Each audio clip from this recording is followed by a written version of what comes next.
Bismillahirrahmanirrahim. Assalamualaikum warahmatullahi wabarakatuh. Hai, balik lagi sama aku Nadia, mahasiswi Universitas Pancasakti, Fakultas Ekonomi dan Bisnis, Program Studi Manajemen S1. Nah, kali ini Nadia akan membahas mengenai mata kuliah Bahasa Indonesia tentang pembuatan kalimat penyuluhan. Nah, Nadia akan mengambil tema FOMO. Apa sih FOMO? Pernahkah kamu mendengar istilah fear of missing out atau FOMO? Jadi, FOMO ini adalah kondisi yang dialami oleh siapapun yang merasakan cemas, tidak nyaman, hingga risau bila ketinggalan informasi apapun dari media sosial. Media sosial saat ini sudah jadi bagian yang tidak terpisahkan bagi para pengguna handphone. Dengan sosial media, seseorang bisa berkomunikasi hingga update tentang apapun kepada banyak orang. FOMO juga bisa diartikan sebagai rasa khawatir jika orang lain mendapatkan sesuatu yang tidak kita punya atau tidak kita miliki, dan merasakan takut tidak terlibat dalam aktivitas yang menyenangkan yang dialami orang lain. Mengapa FOMO itu berbahaya? Karena jika kita sudah mengalami FOMO, maka kita akan merasakan iri, dengki, dan sering membandingkan diri dengan orang lain. Dampak negatif dari FOMO. Yang pertama, tidak bisa lepas dari handphone. Adakah dari kamu yang merasa khawatir jika tidak memegang handphone? Perasaan ingin online dan mengecek semua media sosial kamu yang kerap muncul, seakan setiap waktu harus selalu memegang handphone. Yang kedua, terobsesi dengan postingan orang lain. Tingkat keingintahuan seseorang terhadap unggahan orang lain meningkat. Sosial media sering digunakan untuk bersaing dengan orang lain karena perasaan iri terhadap kehidupannya.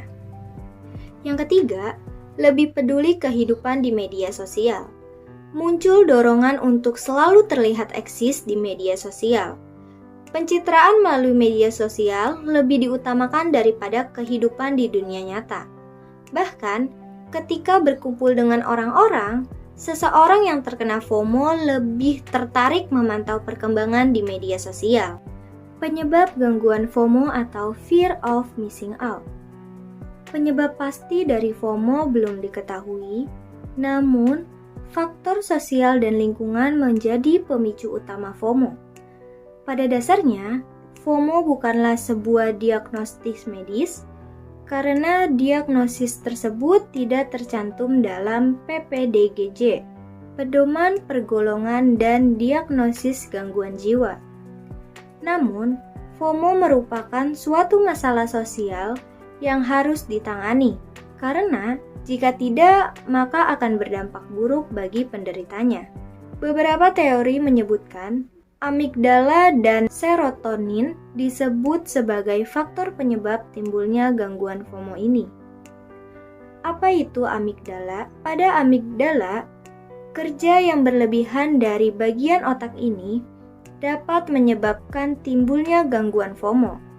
Amigdala sendiri merupakan bagian dari otak yang bertanggung jawab untuk mendeteksi rasa takut dan mempersiapkan diri untuk kejadian darurat. Jadi, para penderita merasa takut jika berjauhan dengan ponsel karena mereka tidak ingin terlambat mendapatkan informasi terbaru dari media sosial. Yang kedua, serotonin. Selain itu, menurutnya kadar serotonin dalam tubuh juga dianggap sebagai penyebab gangguan FOMO.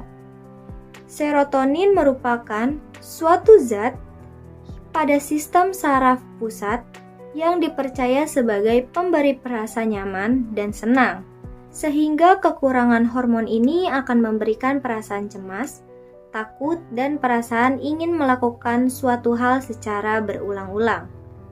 Ini sebabnya, kekurangan hormon ini menyebabkan rasa cemas dan selalu penasaran untuk melihat akun media sosial secara berulang. Maka demikian, teori-teori tersebut masih menjadi sekedar teori yang masih diteliti oleh para ahli. Tips mengatasi FOMO. Ketika kamu mulai merasakan ketergantungan pada handphonemu atau kecanduan pada media sosial, Ada beberapa tips yang dapat kamu coba untuk mengatasi masalah ini. Yang pertama, membatasi penggunaan handphone. Batasan penggunaan handphone dengan membuat jadwal atau menentukan batasan waktu untuk mengecek media sosial minimal jam 12 siang dan 5 sore, serta tidak lebih dari 15 menit. Untuk mengisi waktu tanpa handphone, lakukanlah kegiatan positif yang menyenangkan seperti berolahraga, memasak, melakukan quality time dengan orang terdekat, atau membaca buku. Yang kedua, mencoba lebih fokus pada dunia nyata daripada dunia maya. Buatlah pertemuan dan perkumpulan bersama teman-teman atau keluarga hingga kamu lebih banyak berinteraksi secara nyata. Yang ketiga, berusaha untuk menghargai diri sendiri. Ketika kamu lebih fokus pada kekuranganmu, akan sangat mudah bagi dirimu untuk menjadi iri kepada orang lain. Mulai sekarang, hargai dan cintailah dirimu sendiri dengan segala kekurangan apapun dan kelebihan yang kamu miliki. Lakukan me time, luangkan waktu untuk membantu orang lain, dan melakukan hal-hal yang membuatmu lebih mencintai dirimu sendiri. Berhenti untuk memaksa dirimu untuk mencari pengakuan dari orang lain. Kesimpulannya, jika kita sedang mengalami hal seperti itu, maka jawabannya, berhentilah. Untuk fokus pada kehidupan kita, apa yang sedang kita lakukan, dan apa yang akan kita lakukan. Lalu, happiness. Membantu mengembalikan kebahagiaan kita yang sebetulnya hadir lewat hal-hal sederhana. Dan yang terakhir, back to the reality. Tanpa kita sadari, kehidupan realitas kita sudah dicuri oleh dunia maya. Maka dengan itu, marilah kita kembalikan realita kita dengan cara bertemu dengan orang-orang di sekitar kita. Sekian penjelasan saya mengenai FOMO. Semoga informasi ini bisa membantu teman-teman ya, agar terhindar dari kondisi FOMO ini. Dan kita bisa bangkit, memperbaiki diri, agar kita lebih fokus kepada diri kita, bukan orang lain. Terima kasih. Wassalamualaikum warahmatullahi wabarakatuh.